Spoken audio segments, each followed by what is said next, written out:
at each of these weekends, we usually update people on books on the subject that are available. One of the things that people don't do enough of when they do psychedelic work is spend time in the library. I mean, there's a great deal of published literature on these things, historical, chemical, so forth and so on, and it's good to be informed. I know that I use reference books. I use Schulte's Botany and Chemistry of Hallucinogens for those aspects. Peter Stafford's Psychedelic Encyclopedia is good for a kind of social history overview. Marlene de Rios has a book called Cross-Cultural Perspectives on Hallucinogens. Probably one of the books that I recommend most to people is Michael Harner's anthology, Shamanism and Hallucinogens, where he gathered a bunch of very good articles together there. Hoffer and Osmond's old classic Hallucinogens, even though it was last updated in '68, still on the major hallucinogens is the best source. And in addition to those, which I just mentioned but don't have here to show you, I want to show you some of the newer or more interesting stuff in the field.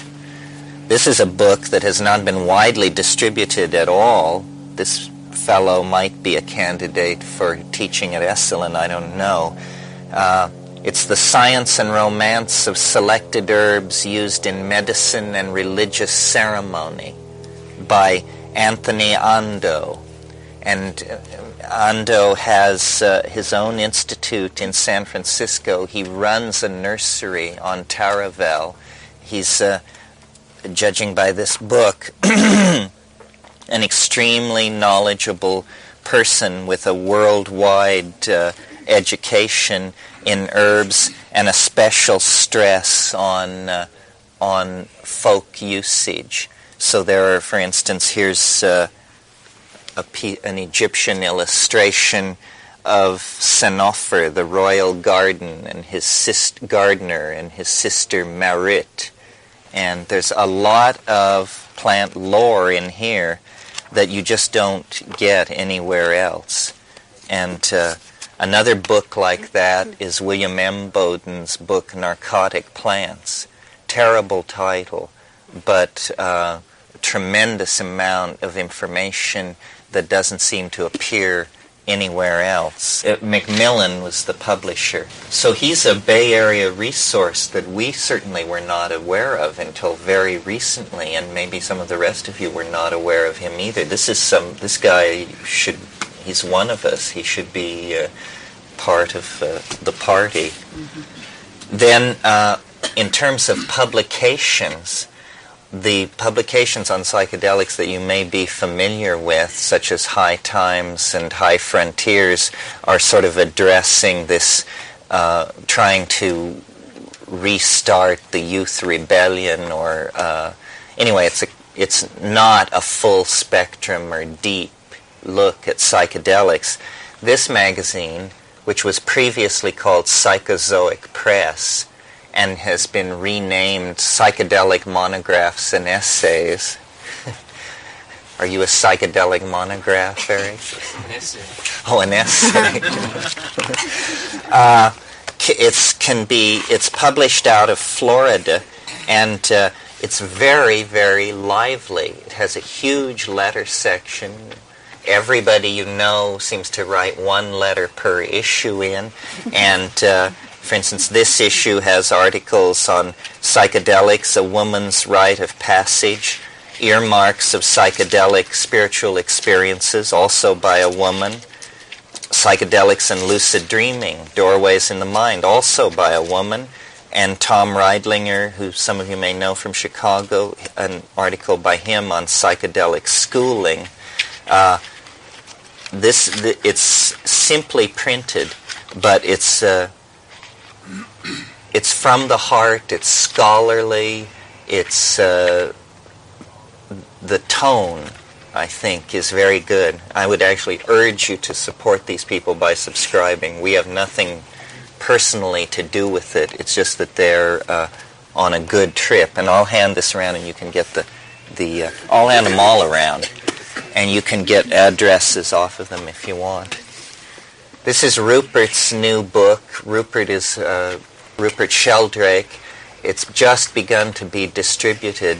He is going to make a revolution in thinking about resonance and form, and it has an aspect in it that is very kind to our concern.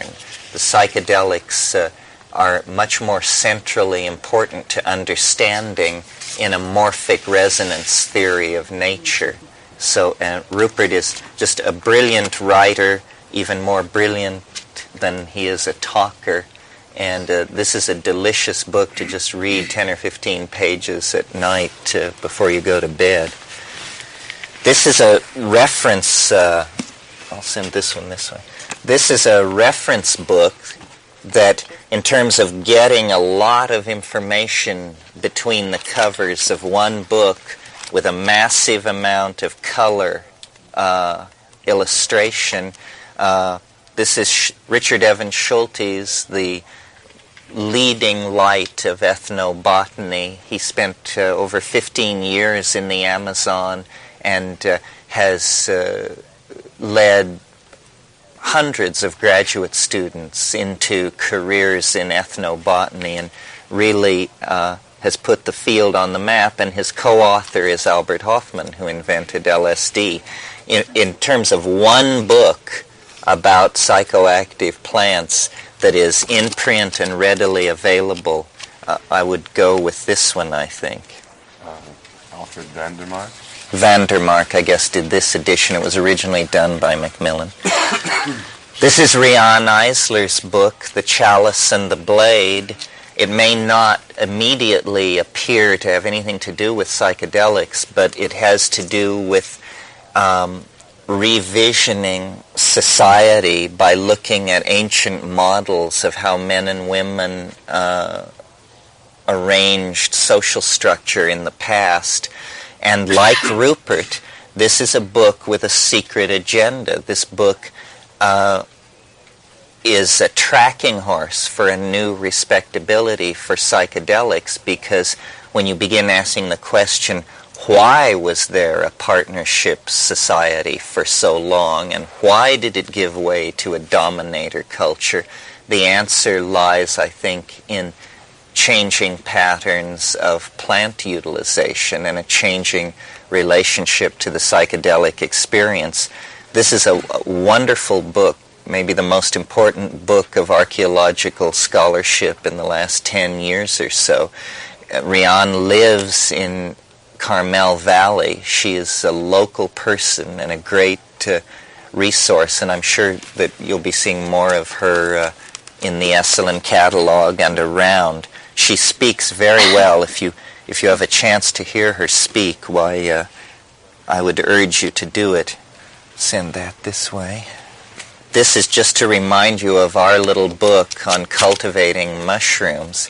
I don't think that if you have the time and the focus, this is really the way to do it shamanically, to get out of the dealing cycle and the not knowing what you've got cycle. And also, as I said earlier, this trains you to punctuality, cleanliness, attention to detail, all of these qualities which, in fact, I used to say to people, once you've grown the mushroom, you know you're ready to take it, because it has imbued in you the qualities you need to take it through the act of growing it. Don't be fooled. It isn't easy, and it isn't that the process is difficult. It's that you have bad habits that will get in the way of the process. Habits like leaving your apartment occasionally, and you can't do that anymore if you do this. And it's definitely much more than a grower's guide. It contains a lot of, as Kat mentioned, a chronology and a lot of discussion about what the mushroom is. It also is the first place where these images from the African plateau, the Tesseli Plateau in Algeria, have been reproduced from. and they are strong evidence for the use of mushrooms in Neolithic Africa. This is evidence which Wasson did not include in his books, new evidence, and both of the major rock paintings that argue for this point of view are in here. The next issue of Revision will have a drawing by Kat on the cover and an article by me about mushrooms and the goddess. It will be a psychedelic issue. Everything in it will be psychedelic, so you might watch for that. And then last, and just sort of as a fun thing, in case you're not aware of this book, some people aren't, it's called the Codex Seraphinius, and it is written in an unknown language. It contains hundreds and hundreds of color drawings, and since it's written in an unknown language, it's impossible to figure out what it's about, because the drawings are all of objects which don't exist in this world. So it's great fun. It's stimulation for the imagination. It shows, I think, one person's response to the psychedelic experience. This book was originally published at $75. It's obviously a labor of love. It could not have been conceived of as a money-making proposition. Consequently, now it's being remaindered in most places. You can pick one of these up for $19, at least at Moe's in Berkeley, and probably any other large volume bookstore like that. You can spend hours with this thing. I mean, it's more than you can take in at one go. Well, I thought this morning, because we don't have too much time, and several people have asked me to talk about our personal visions, and some people specifically the time wave and all that, and I'll sort of work my way into it. I did want to take account of the fact that today is Easter. There are workshops who would have fallen upon the coincidence of Easter with themselves as an excuse for an orgy of oval ceremonialism, but somehow it slipped past here. But I will, it's an excellent excuse for me to talk about what seems to me one of the most mysterious of all passages in the New Testament. And I'm not a New Testament scholar, but I've puzzled over this passage for years and years, and I think it relates to what we're doing. I'm not sure. I believe it's in Matthew when the women come to the tomb on Easter morning looking for Christ. Now I think the two Anns and Margaret, it's Mary Magdalene comes first, and she's alone, I believe. And Christ is there. She sees him. It is the two Margarets who come later. And she starts toward Christ because she thought he was dead, and she sees him standing by the tomb. She starts toward him, and he stops her. And he says, "Touch me not, for I am not yet completely of the nature of the Father." And I've always thought that this was just a fascinating passage, because what is being said here? What's going on here? Christ seems to be indicating that though he is now alive, he has resurrected, he has come through the crucifixion, nevertheless, in some sense, he is not yet completely transubstantiate. And it suggests a process, a physical change in the body that requires time to complete itself. So this morning I thought I would talk a little bit about time and insights into it that have come to me out of psychedelics. What I always hoped for out of the psychedelic voyaging was to bring back something. I always felt and still feel that is the attitude with which you should go into these things, to bring something back. I mean, it could be something, a personal insight into a personal dilemma, or a more generalized idea, because I really think that the psychedelic realm is the realm of ideas, and that ideas which change the world come first from that place. And I'm always a little reluctant to get into this, because when I speak about my own ideas, I feel much more how much I'm asking from you as an audience. In other words, it's like an ego trip, because it's my ideas, and why spend an hour on my idea instead of talking about all these facts, careers, and established concerns. But you asked for it. So in 1971, when we went to the Amazon to look into DMT and all of these things, we really had no clear conception of what we were after.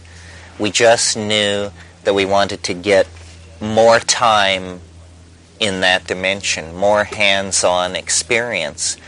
Well, if any of you have read The Invisible Landscape, you know that my brother conceived of a certain kind of project where he thought that the psychedelic molecules could actually be bonded in to the physical body, into the DNA, using sound, and that they could be made briefly superconducting. And it's interesting that that was a word that no one knew what it meant back then. He predicted room temperature superconductors in 1971 at La Chorrera. Well, now room temperature superconductors are a huge concern of a vast part of the scientific research establishment. A whole new technology is promised by this stuff. He had this notion that you could bond psychedelic molecules into the DNA, and that then the trip would sustain itself indefinitely and could be analyzed as a kind of waveform signature of the totality of the organism.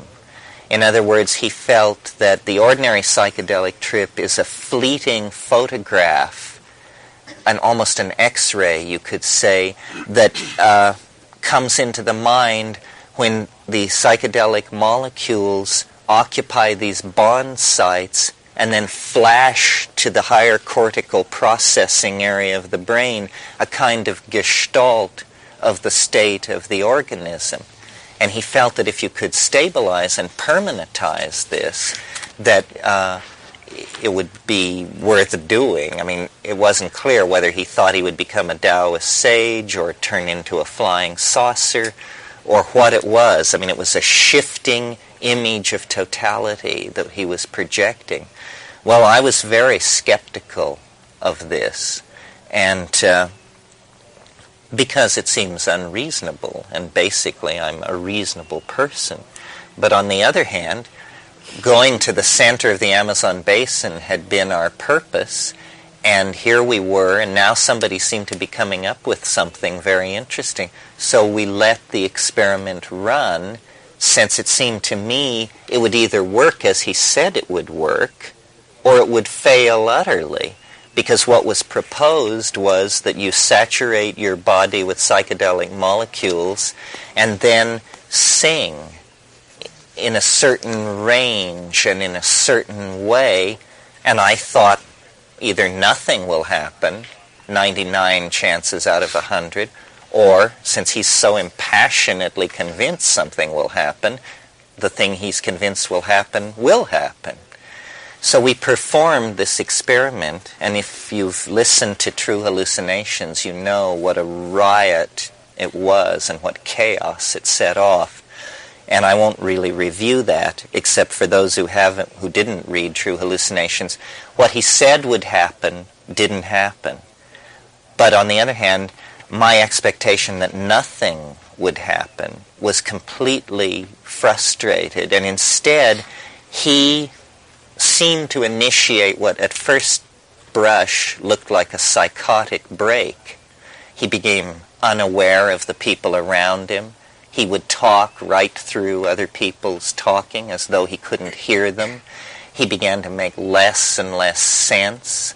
He lost motor control, and everyone assumed that he was slipping into some kind of psychosis. What complicated this was I, who had been cast in the role of the skeptic and the witness, had noticed that the moment he had forged the joint, as he called it, something began to happen for me, something very unusual. What it was the teaching voice, familiar from psilocybin experiences, but with none of the ambiguity and difficulty of connection that I had associated with the psilocybin experiences. Instead, it just came on and appeared to be locked in place. And he was saying, that's it. We've succeeded. This is what it is.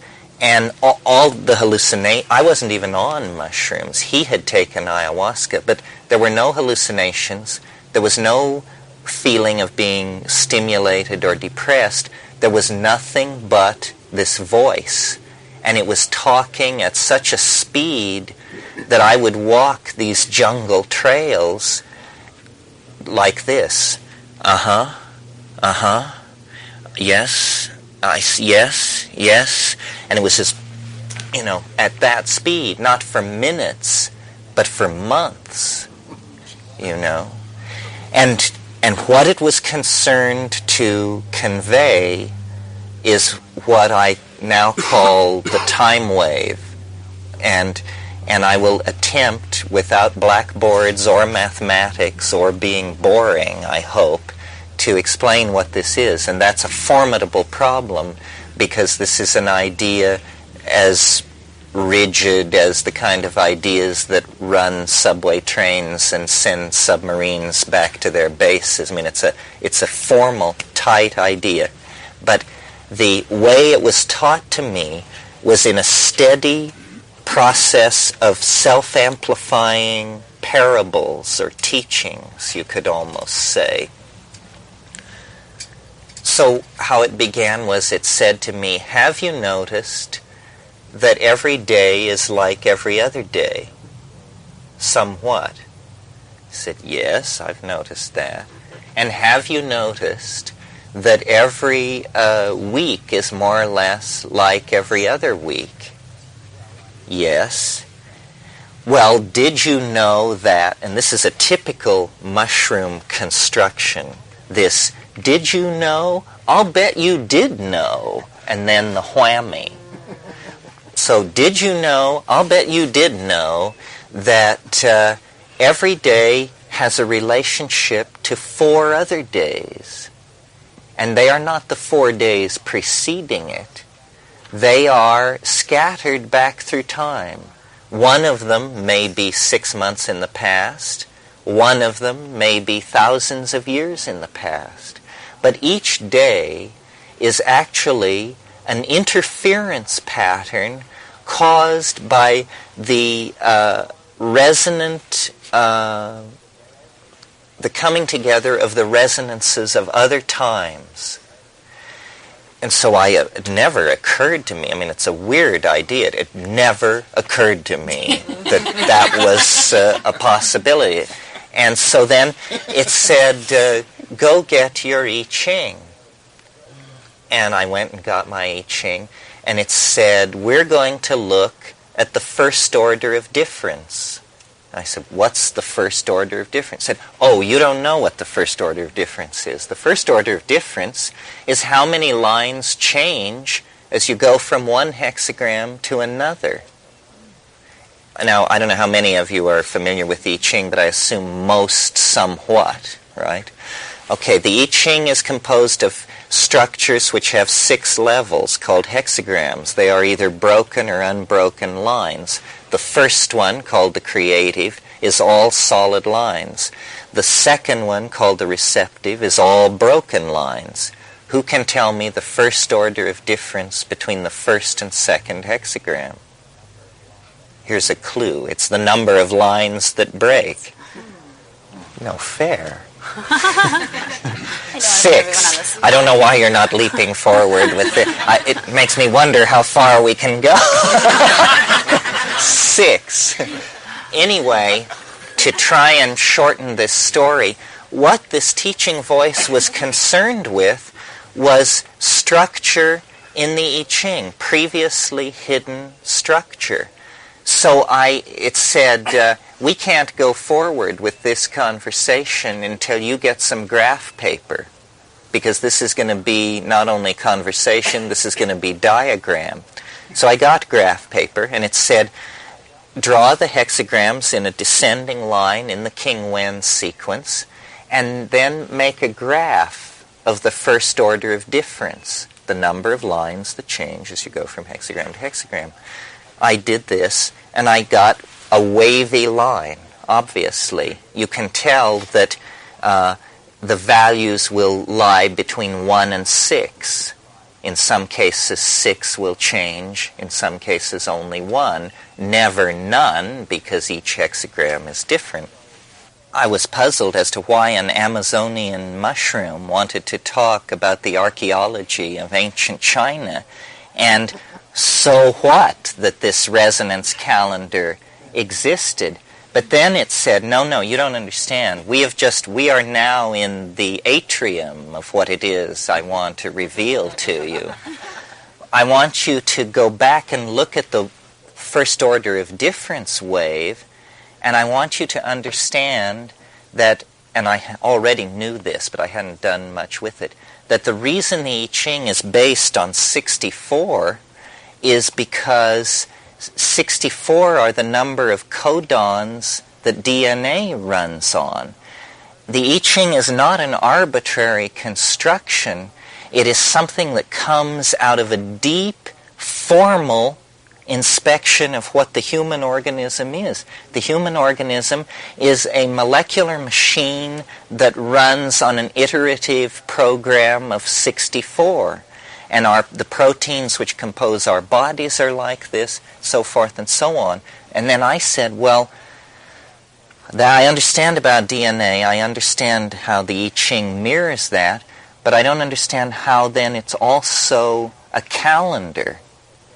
And the voice said, well, don't you see, perception can be only organized out of the matter which composes it.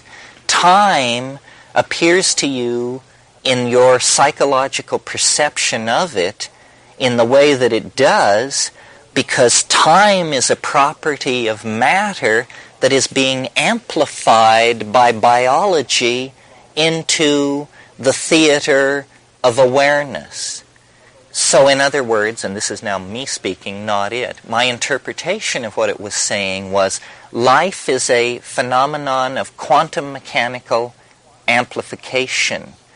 And because we are organized on the blueprint of this quantum mechanical pattern that is very deep at the submolecular level of matter, then all our institutions, languages, religions, love affairs, everything has this pattern as the base embedded in it, almost like these fractals which give rise to endless amounts of a certain kind of beauty. But if you were to see the equation which generates the fractal, it has 6 terms. It can be written in 15 seconds. So then there were years passed, and a great leap had to be made, because I was like non-functional. Because I worked with this wave, I felt I had the signature of the universe, that a great gift of truth had been given to me, but when I tried to tell people, they just backed to the wall and said, get help. Now get help. And here's where we separate the men from the boys, the women from the girls, and the wheat from the chaff. The conclusion that I reached was that this universal wave, which has been operating for several billion years, will reach its maximum concrescent state of enfoldment at dawn on the 22nd of December, 2012 A.D. This immediately puts me in the nut category. This is what's called messianic delusion, millenarian grandeur, so forth and so on. Nevertheless, it's a persistent intuition of most religious ontologies, perhaps not the Buddhist, but the Hindus, the Jews, the Muslims, the Christians, all appoint an end to their world. And I'm a little shy about this because it's so personally mine. Nobody has ever made a contribution to this idea that was substantial. It seems to be mine alone, and welcome to it. And yet, I want you and historians and paleontologists and primatologists and people who are experts on time in different sizes to look at this wave. It's working, ladies and gentlemen. It does, in fact, describe the ebb and flow of this thing called novelty. Now, when I question the mushroom about this, it almost makes it trivial. For it's an of course. You are made of DNA. DNA is made out of matter. Matter has to have time as a precondition of its existence. The signature of time embedded in the atomic structure is amplified to the molecular structure, then is amplified to the organismic structure, and that's called a human life well lived. Then it's amplified to the societal structure. That's called the birth, growth, and senescence of empire.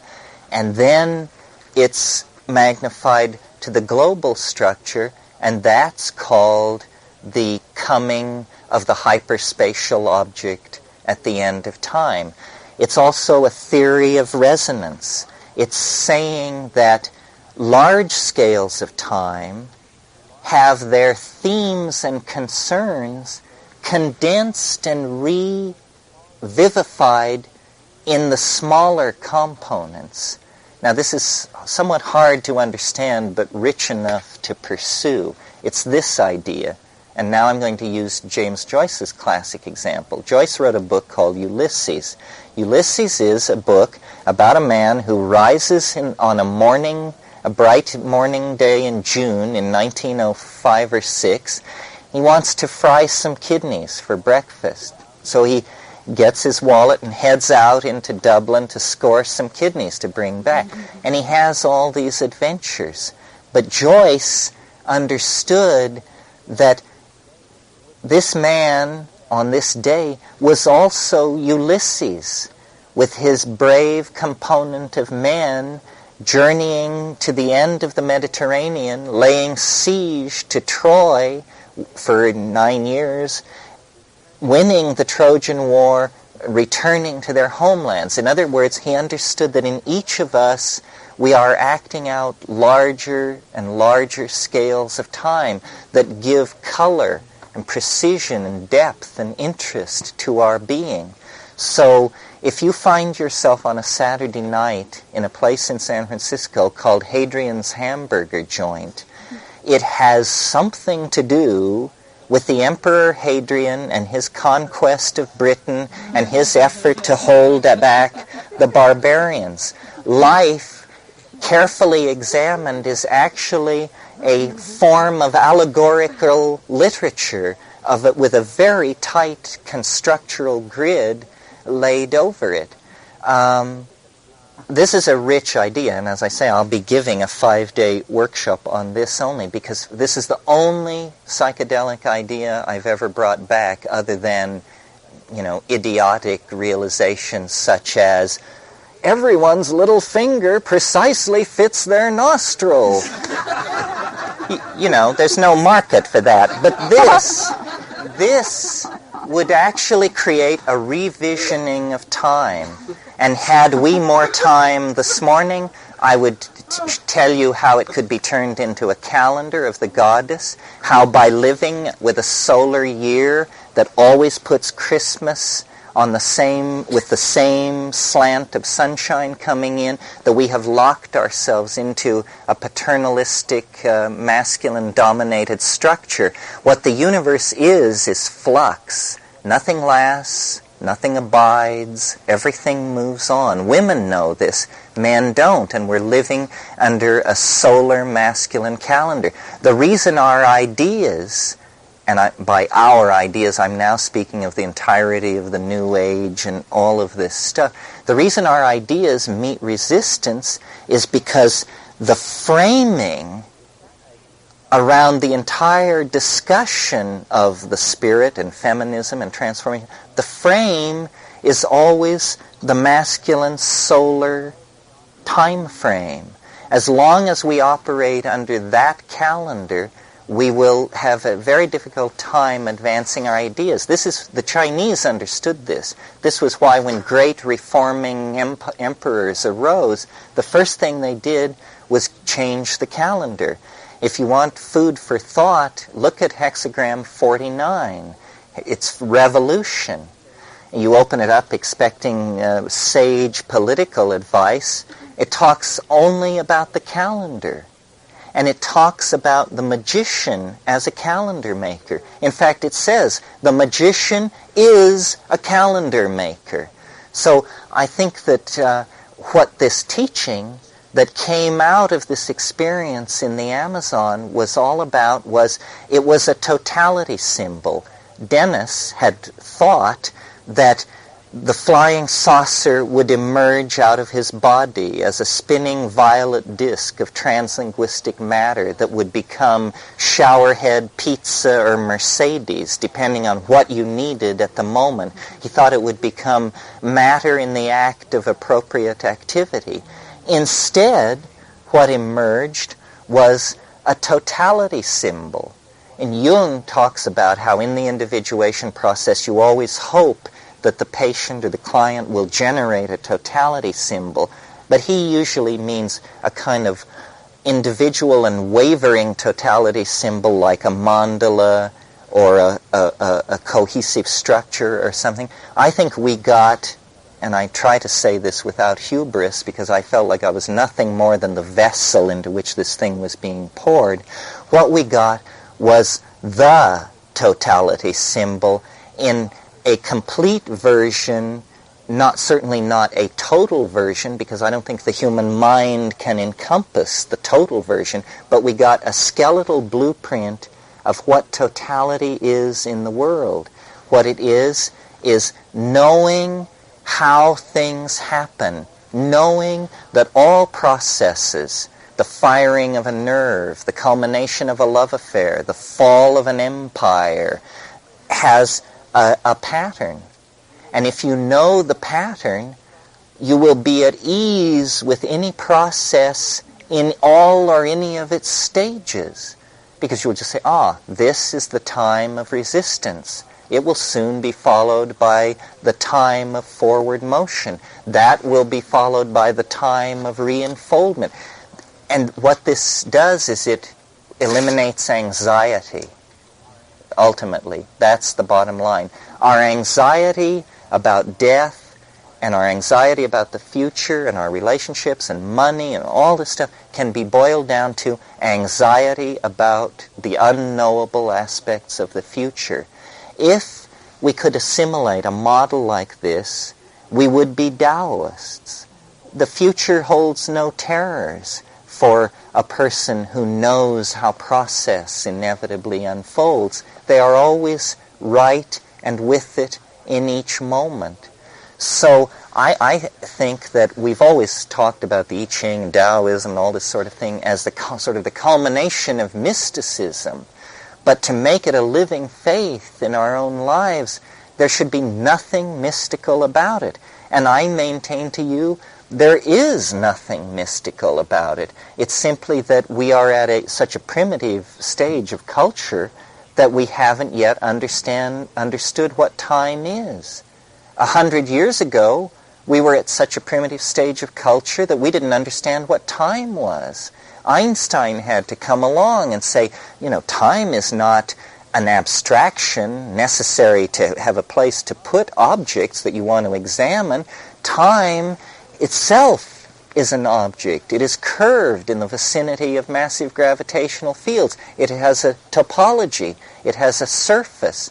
I think what we need to understand out of this idea, ultimately what the psychedelic experience is teaching, ultimately what Taoism is trying to say, is that time is a topological manifold. It is a surface. Events flow across it like water over land. And like water flowing over land, when the land is flat, the water becomes reflective and moves slowly.